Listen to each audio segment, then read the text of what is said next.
A lone female wolf trots along a road in Yellowstone National Park. She's seeking a territory and a mate.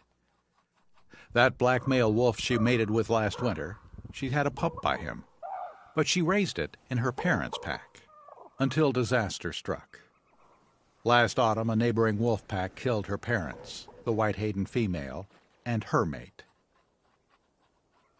This wolf escaped, but her sister fled Yellowstone with this wolf's pup and the remaining pack members. She grew up in Yellowstone's lush Hayden Valley, between Yellowstone Canyon and Yellowstone Lake. For 2 years, in her parents' pack, this wolf received an education in survival. She learned to hunt with her pack and to defend their food from the bears that so often steal wolf kills. She helped raise her own black pup and those of her mother. Then trouble came with a competing wolf pack, the Molly's pack. She carries her mother's genes for a white coat. She's rare among wolves, becoming the next white wolf of the Yellowstone Canyon pack.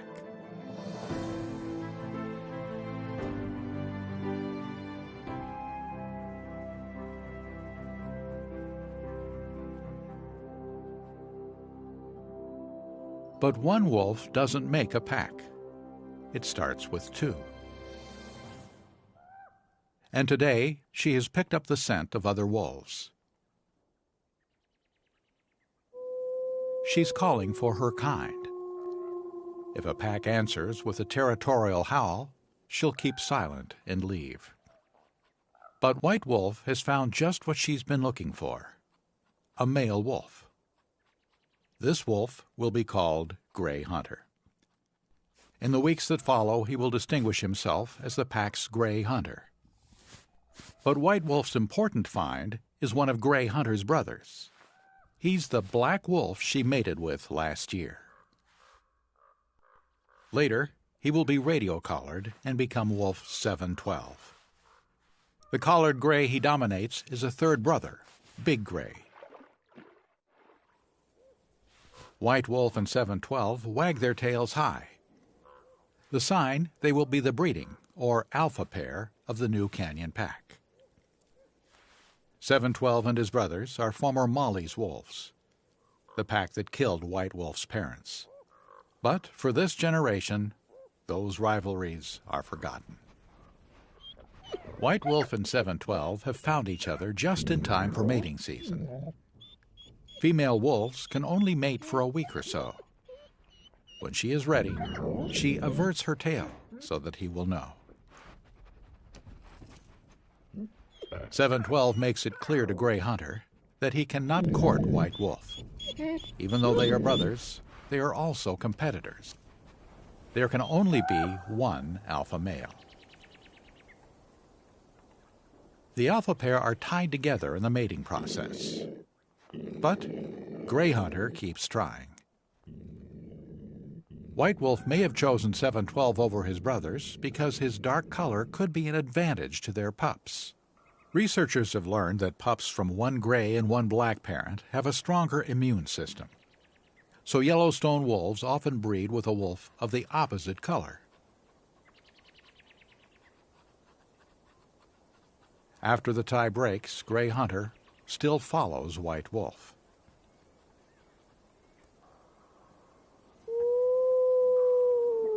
Big Gray howls for the pack. White Wolf and 712 answer. As Gray Hunter returns from hunting, White Wolf waits with high expectations, because the males will be responsible for feeding her in the first weeks of denning. She waits to see what he brings. But this time, Gray Hunter has no food to share. White Wolf tugs at Gray Hunter's ruff, as if to let him know he's come up short. His tail drops. He seems to take her meaning. Several otter families share this riverside with the wolves, too. wolves bring food and bone toys to the pups, while otters create icy slides down the hillside. For otters, this is the most efficient way to travel.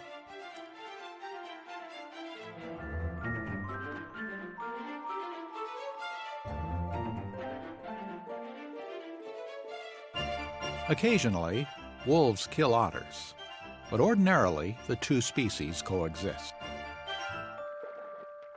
In early spring, elk return to Hayden Valley. The herds leave every winter to avoid the heavy snows and severe temperatures of higher elevations. The return of elk means food for the canyon pack. They've made a kill. Ravens and an eagle arrive to share the kill, as they always do. White Wolf will carry meat to her pups at the den. She'll regurgitate it as a slightly digested meal for them.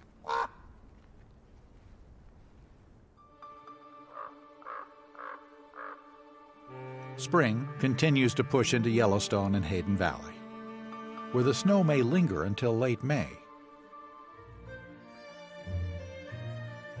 White Wolf now has given birth to 2 gray pups. But in spring and summer, the seasons when wolf pups need lots of nutrition, most elk move to higher elevations, such as the pack's home territory, Hayden Valley. So they will need to return there too. The canyon pair, White Wolf and 712, begin to move their pups 40 miles south. Wolves often choose dens near a downfall, but the move is made by using several temporary dens along the way. One of the temporary shelters is an old culvert. It is still some distance from Hayden Valley, and so will be only temporary for the pups.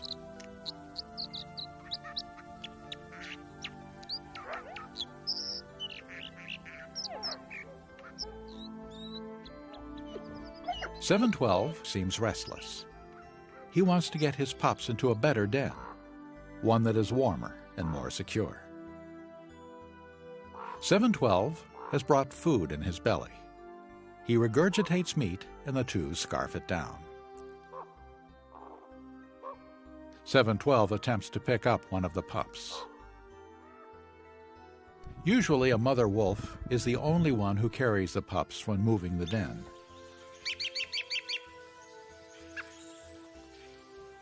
But eventually, 712 will help with the move and carry a pup.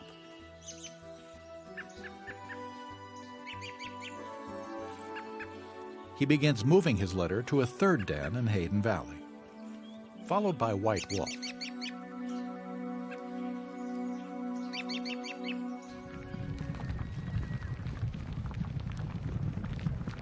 Throughout most of the year, bison calves and young bulls live with the cows in large herds.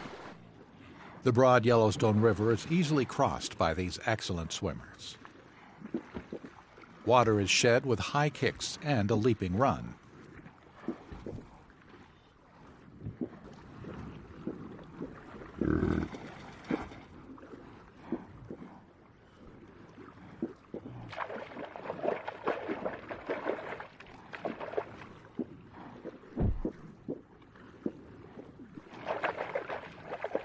Small groups of mature bulls live separately from larger groups of cows and calves. In late summer, bison begin their rut, or mating season. Male bison rejoin the cow herds. They compete for the chance to breed the females. Old companions now become rivals.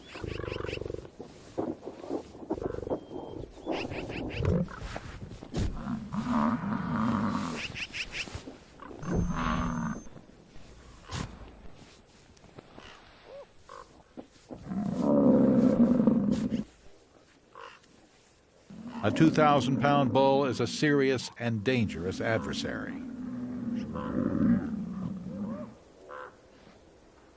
The fights can be deadly. A bison gored in a fight may end up dying of his injuries. thus providing food for wolves and bears.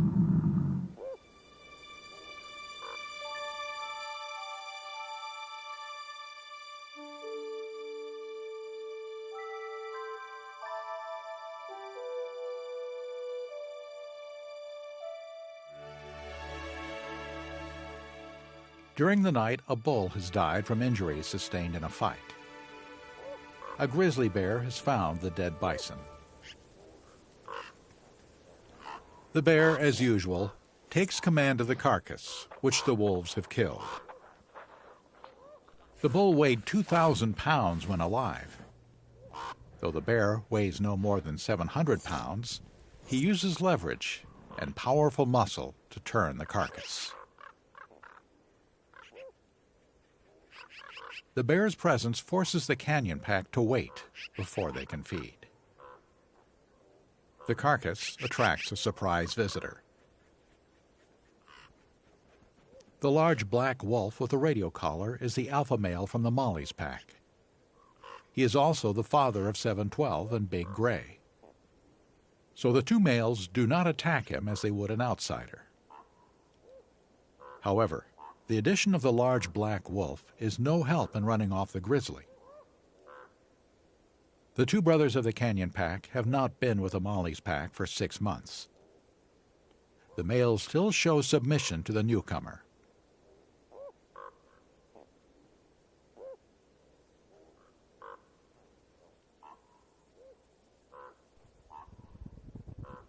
Big Gray's quickness allows him to steal a scrap before the grizzly is on him.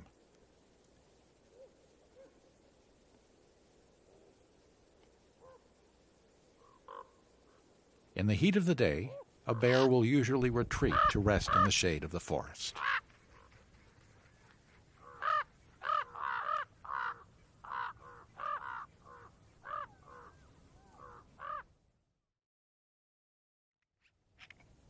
White Wolf does not rebuff the Molly's wolf, even though he's one of the wolves that killed her parents. She communicates her willingness to be courted by the intruding male. She holds her tail high. Such communication can save a smaller wolf's life. They court momentarily, then it's off to the den with a load of bison meat in their stomachs.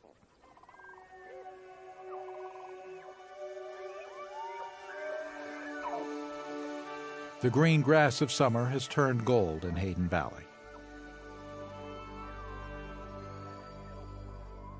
By September, the wolves are no longer using a den for their pups.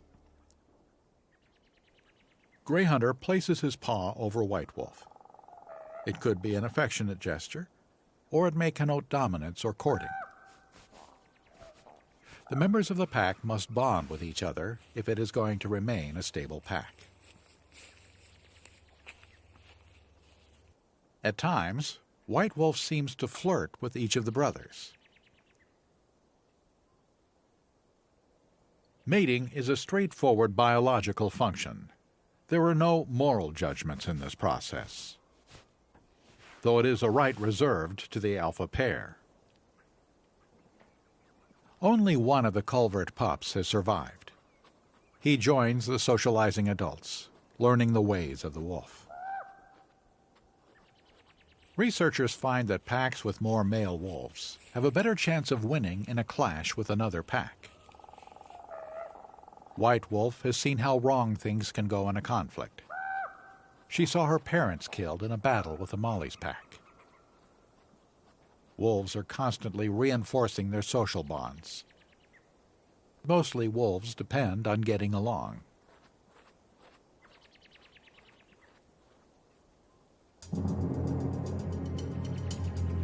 A bull has died from long festering injuries sustained during the rutting season. A coyote feeds, unaware of the approaching wolf pack. Coyotes are always a target for wolves. 712 leads the charge, but White Wolf is lighter and faster than the male.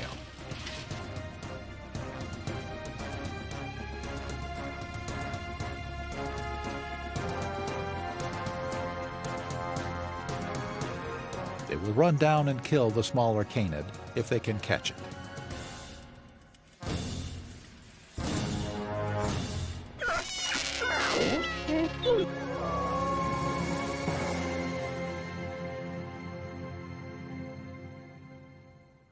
The young pup stays back with the carcass.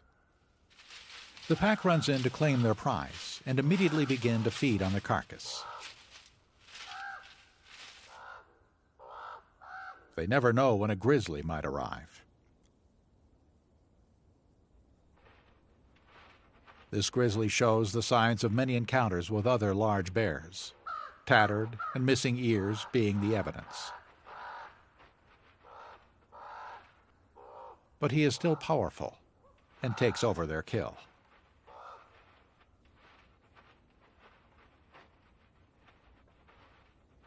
Even in packs, the wolves are no match for large grizzlies. Eventually, the wolves leave.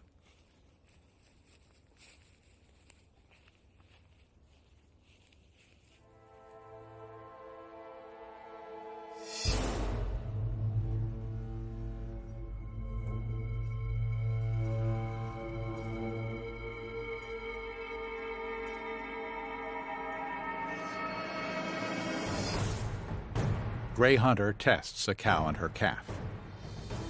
Wolves chase and bite at prey to discover their fitness. If an animal is sick, injured, or malnourished, wolves know they may have a chance of taking it down. Knowing when to quit is important, though, so that wolves don't burn precious calories trying for elk that are too strong. Experienced cows employ several strategies to throw off the wolves, like running into a swift river. 712 gives up on the hunt. In October, snows come to Hayden Valley, before the first snows at lower elevations. As the elk leave the valley, White Wolf leads her pack north toward the Mammoth Hot Springs area. The brothers follow, Big Gray, 712, and Gray Hunter. A journey of 40 miles. The pack lingers near Roaring Mountain, south of their destination. The hissing fumaroles are quieter now than they were a century ago. Here, elk herds also pause before moving north. A lone pup doesn't have siblings to challenge and test his growing muscles and reflexes. White Wolf steps into the role. She seems to be a patient mother and to enjoy the game as much as he does. Though occasionally she shows her teeth to back him off. Perhaps he nips too hard.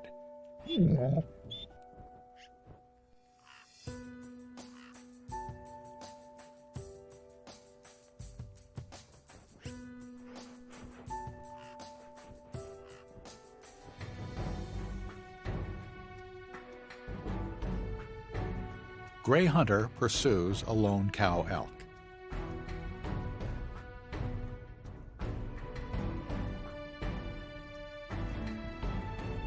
Another cow and her calf huddle together in the lake.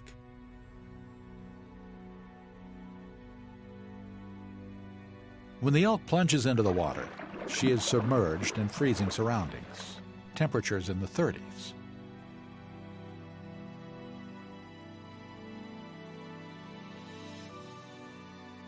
At first glance, the cow with a calf might seem an obvious choice for Gray Hunter. He could distract the mother and get the calf. Instead, he focuses on the lone cow.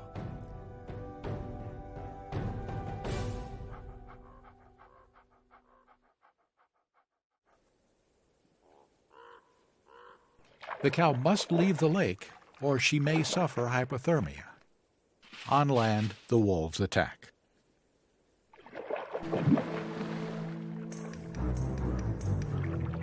Gray Hunter follows her along the bank, forcing her to stay in the frigid water. As she swims past, we see that she has a swollen jaw. Wolves exploit any defect or vulnerability in the elk. This is why Gray Hunter concentrates on the lone cow, ignoring the cow-calf pair. This game has gone on for over an hour. The cow makes one last effort to escape the freezing water. Gray Hunter sees his chance.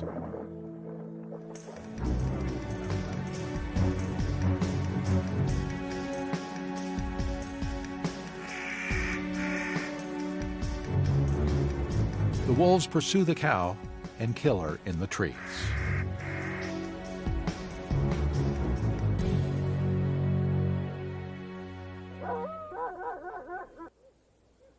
White Wolf howls to rally the rest of the pack.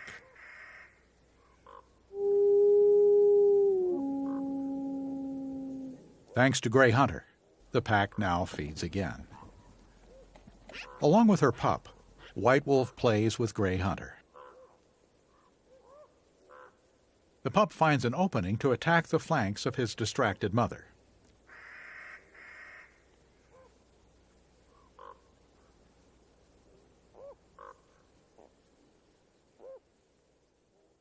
These are the jaw bones from the dead elk. Clearly, the left side of the jaw is badly deformed. The wolves are keenly alert to any elk with a defect. In early September, the elk herds begin the autumn rut.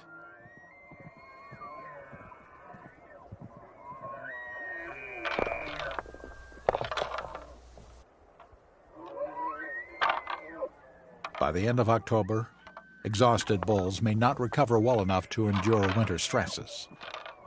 Weakened bulls can fall prey to wolves. The canyon pack has killed a bull elk during the night. But once again, a bear has stolen the pack's carcass.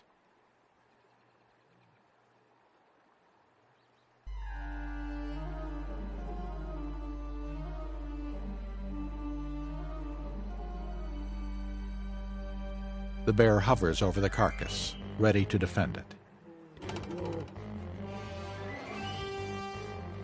He's covered it with grass, typical of bears,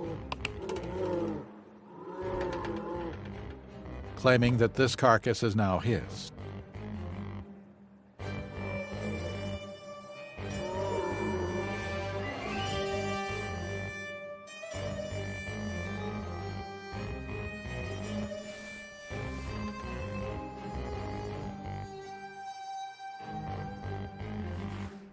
White Wolf avoids a charge.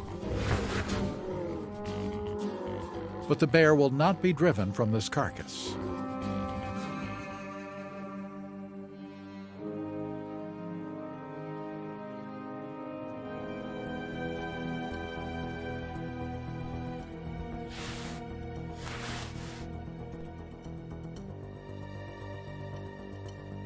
The pack is hungry, so they linger, looking for an opening.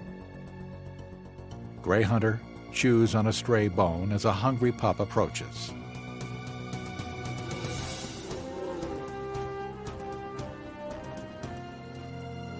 Helpless in the face of the bear, the wolves mill around. Once he steals a carcass, a bear spends a lot of time keeping everyone off it. The wolves give up. The grizzly is left to defend his stolen prey against other scavengers. Ravens. Ravens bedevil the bear. They are quick-witted and agile. The bear is in hyperphagia, a feeding frenzy to put on enough fat before his winter hibernation.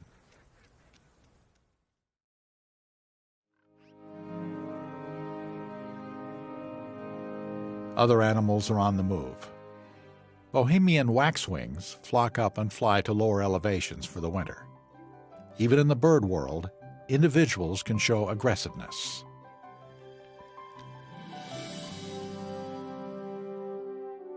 The canyon pack is reduced to their original members, the three brothers and White Wolf. The lone surviving pup has gone missing, He seemed healthy when last seen.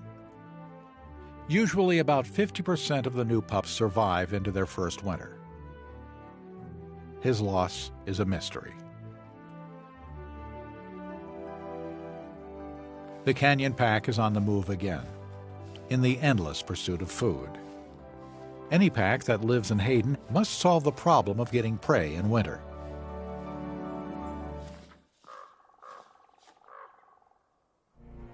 White Wolf pushes north through Swan Lake Flats, beneath the majestic Electric Peak. Finally, the canyon pack arrives in the Mammoth Hot Springs area.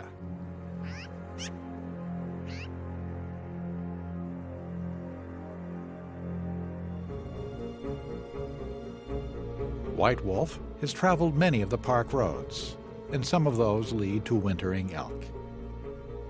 There is less snow here, so many of the park's elk will winter here. The alpha female of the Quadrant Mountain Pack is another of the rare white wolves. She tests a cow. The wolf's strategy is to provoke panic, causing one to flee.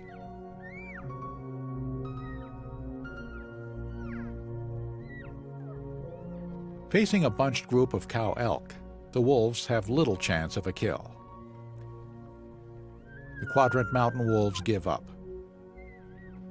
Wolves only succeed in killing about 15% of the animals they target.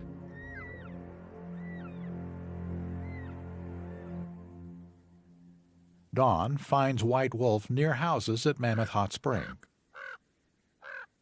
The canyon pack members accept humans as part of their natural environment.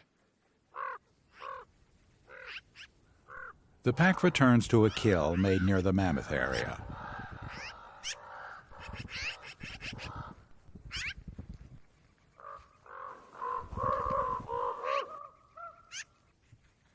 Like her mother, White Wolf whitens as she matures.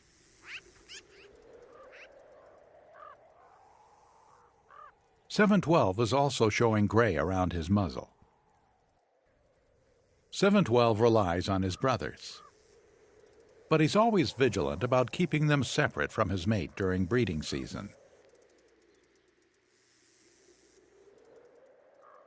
White Wolf will soon be an estrus. .712 and his brothers are the world to White Wolf. So she lifts her tail to Big Gray. Yet there is still a deep bond between the two brothers. The breeding pair often rest close together, especially in winter when mating time nears.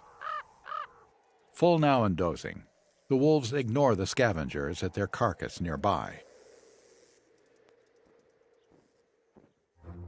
A golden eagle sees an opportunity. A coyote carries some meat a safe distance from the wolves. Coyotes often lose food to large eagles like this, but this time the coyote does not back down. In the wild, a single meal could mean the difference in life or death.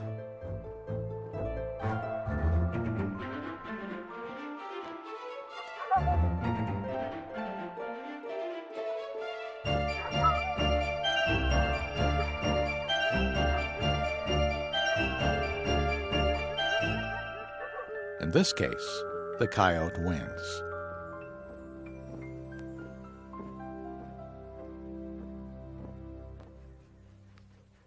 Gray Hunter is an alpha male wannabe. When he's away from .712, he marks his territory. Usually it's only the breeding pair, male and female, who lift their legs to mark. .712 has left White Wolf to investigate an old kill. So he has left Gray Hunter and White Wolf together.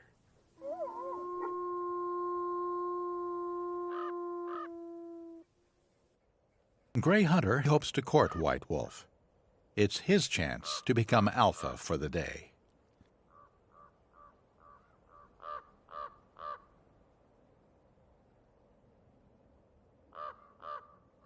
Researchers are studying why wolves howl.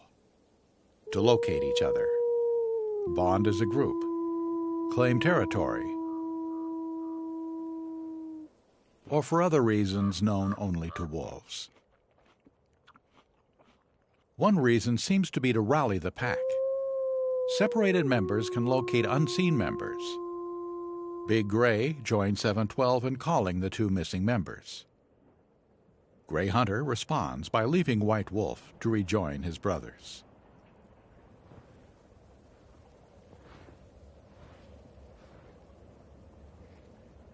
Finally, she also responds to their howling, taking her ribs to go. Wolves usually leave these parts to all the scavengers: ravens, eagles, magpies, foxes. Big Gray spots a strange wolf. Mange has affected this gray wolf. The mite is not native to Yellowstone, but was introduced by the Park Service in the 1920s to kill wolves. Big Gray seems to know that the wolf is too weak to be a threat. Some bison remain in the heart of Yellowstone, and the Molly's pack stays through the winter to hunt them. They have become specialists in hunting bison in deep snow. The entire Molly's pack had contracted the mange mite. Their stringy tails indicate the scratching they have endured. Bison are the most difficult and dangerous prey for wolves.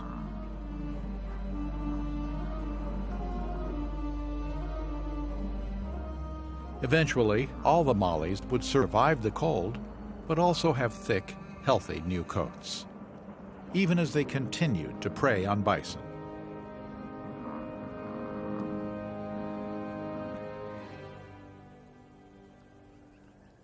In the Mammoth area, the canyon pack has a much easier time finding food.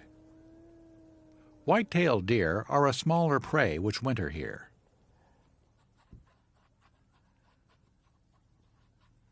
With acute hearing and long-range vision, the deer is sensitive to signs of predators.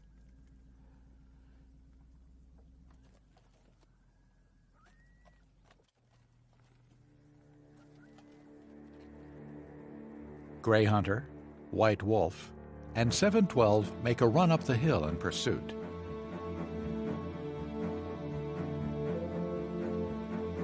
The white tails are like flags. When they run from danger, it is a signal to other deer. The deer had a head start and have escaped the wolves easily.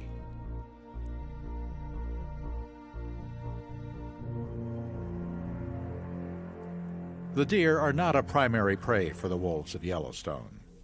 They will have to turn their attention to other prey. In Yellowstone Park, groomed roads make travel between hunting grounds easier.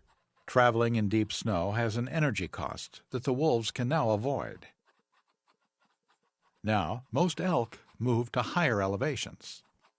So the canyon pack will need to return to the pack's home territory, Hayden Valley. The Yellowstone River flows through the center of Hayden Valley. Otters live in the river and thrive on fish they find there. In Hayden Valley, otters have had a good winter.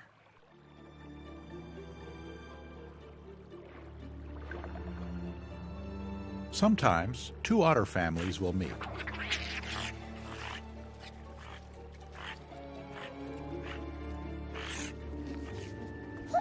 They signal to other otters that they have passed this spot by scent marking, leaving droppings called scat.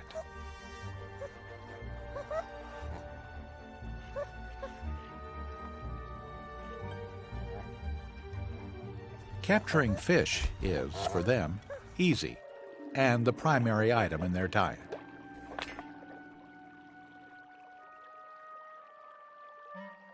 Otters obtain their vitamins by eating the organs of their prey. They are not solitary animals. They like to run with a gang.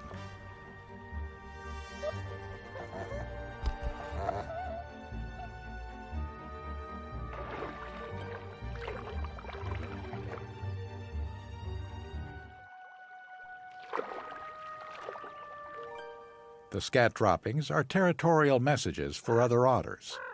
but the wolves are attracted to the smells and the remains of the otter's catches. Otter scat must be appealing. If it's odoriferous, wolves, like domestic dogs, love to roll in it. It's thought that wolves may do this to disguise their own smell. The otter dropping smell is not threatening to elk or bison, so carrying the smell of the scat, it may be easier for a predator to get closer to prey. This is not a proven theory, however. 712 just watches this activity.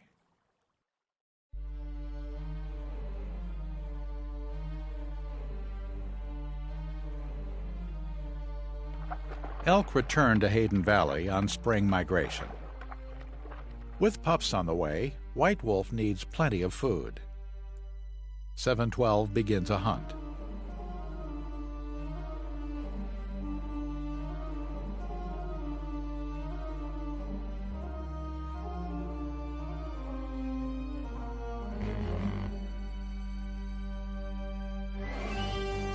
White Wolf joins the chase.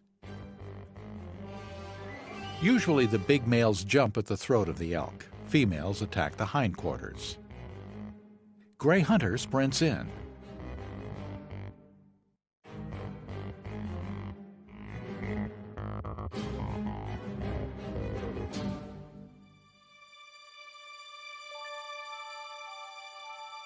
In the early morning, Hayden Valley is often covered in fog.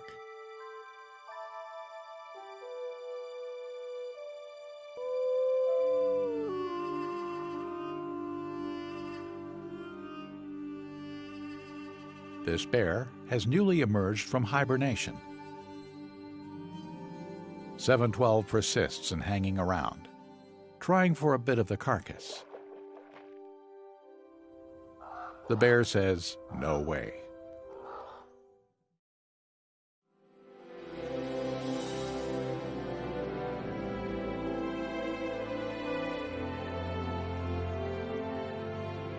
Late spring is the bountiful season in Yellowstone.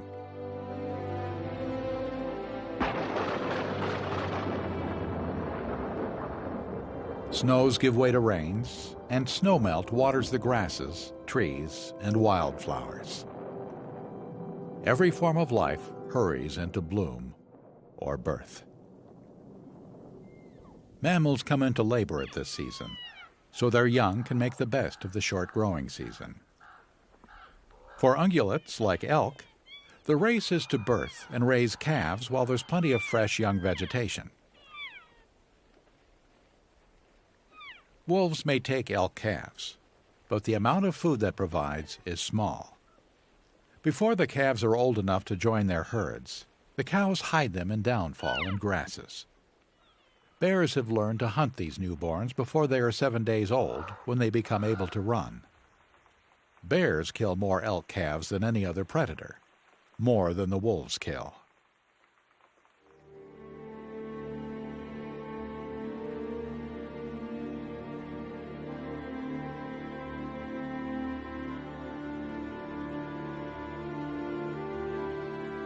Yellowstone sits in an ancient caldera, which still percolates just beneath the surface of the land.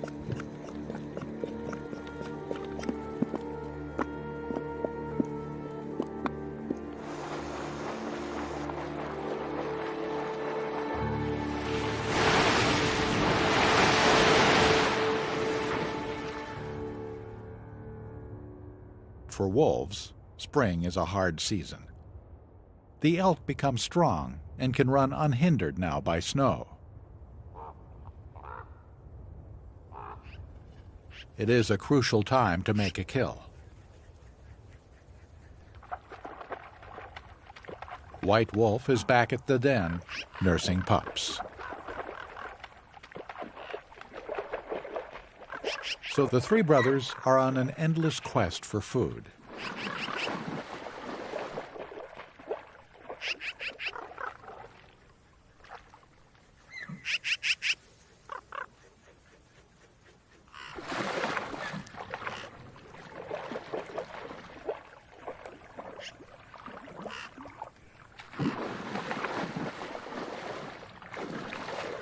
They have taken on a cow with lots of fight left in her.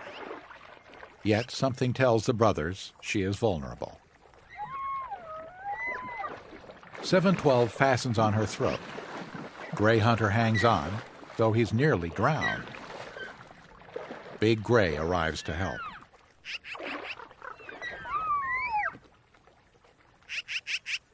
From death comes life.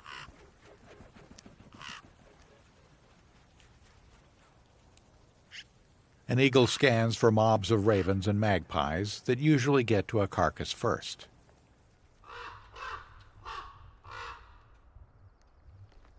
The males will gorge to replenish calories, but soon they'll carry food in their bellies to White Wolf. There is now plenty of food to bring to the new pups. The bald eagle will also feast from results of the wolf kill. She may be feeding chicks, too.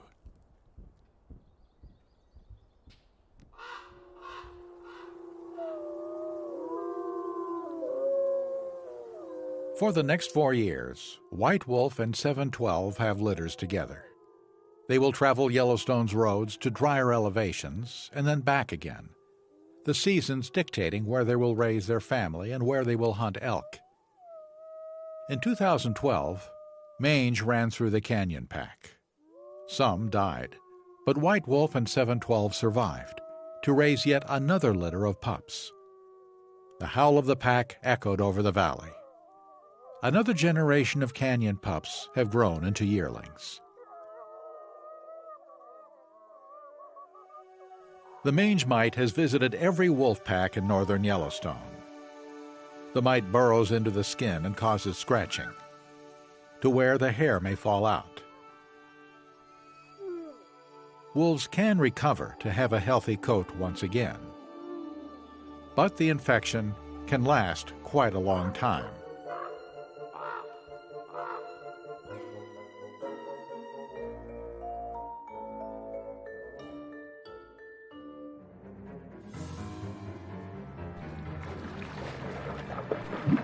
Yearlings have a lot to learn about hunting. Some only watch their elders make kills. But the yearlings make a game of it, although the elk may not appreciate the game.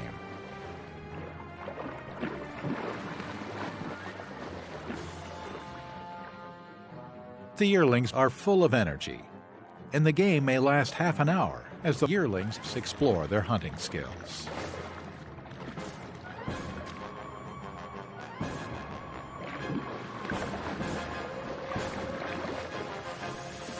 One even play bows to the elk. The elk won't play. So the young wolves turn to each other for play as they race back to the den.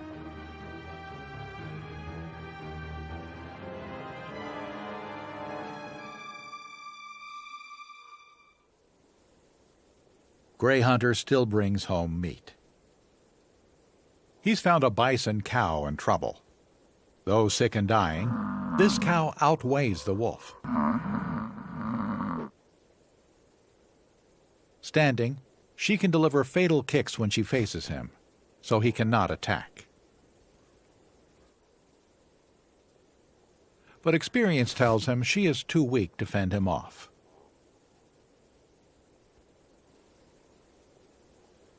The old cow will not live long anyway. And so, from death comes life. The next morning, the pack feeds on the old cow. 712 carries off a great prize, the liver. But before the wolves can eat much, a large bear takes over the carcass.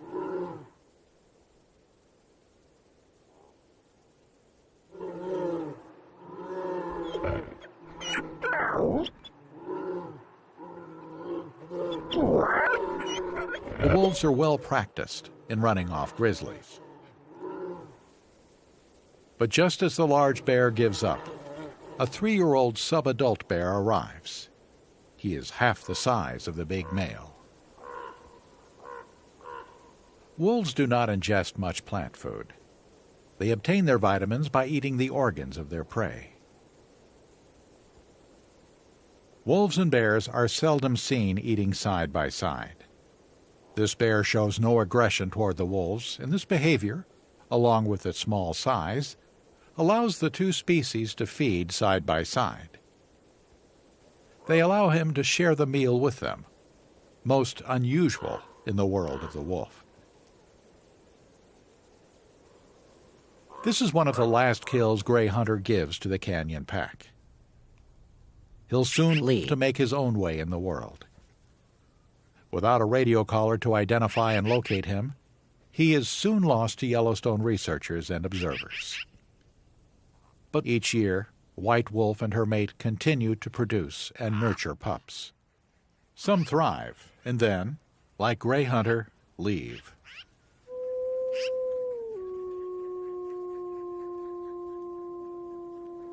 Their howls echo from the surrounding mountains.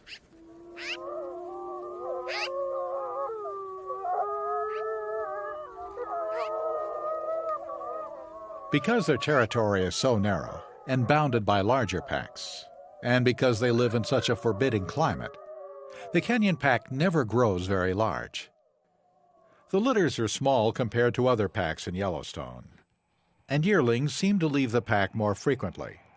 Perhaps the limitations of winter food also affect pack size, but it seems to endure. 712 has gone gray, and White Wolf has a fixed limp. But even this year, the pair miraculously has another litter. For reasons unknown, White Wolf, after 6 years, abandons her valley home. She moves her pack out of Hayden Valley to the Old Faithful area. The new White Wolf in Hayden Valley is their 2-year-old daughter. She has scoured the valley, looking for a mate. Just in time, a graying black wolf migrated into Hayden Valley. 755 has a history. He once headed a flourishing pack, but human hunters killed his mate. 755 seemed to be riding high. 755 joined up with a young white 2-year-old, the daughter of the canyon pair. For the last 2 years, their pack, the Wapiti Lake Pack, now calls Hayden Valley home. 755 has fathered 2 litters with her.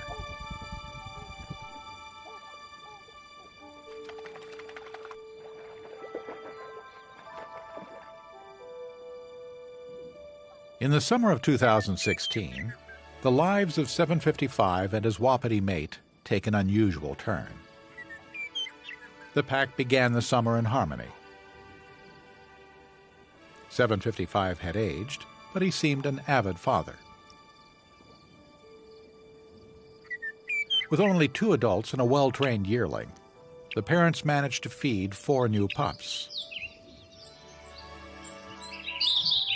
The pups thrive in their forested den.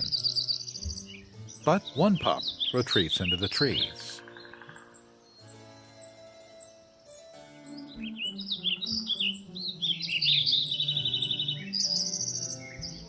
Then, 3 black wolves from the Molly's pack, looking to form a pack of their own, turn up. The 3 Molly wolves chase 755, but do not catch him. Over the next month, 755 returned to his den site to feed his pups when the 3 intruders were not in the area. But they prevent him from approaching his pack. Over and over, they drive him away. So, 755 again travels the park, looking for a future.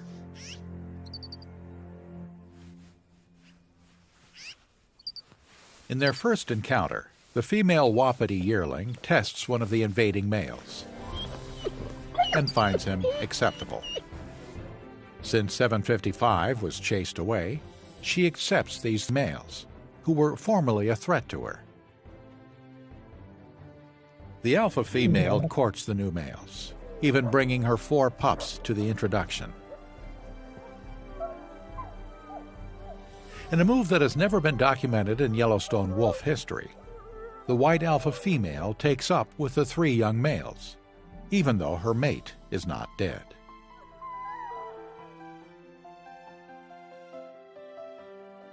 The 3 Molly wolves bond with the 2 females and their pups to form a stronger pack, one that can more easily defend Hayden Valley from encroaching packs.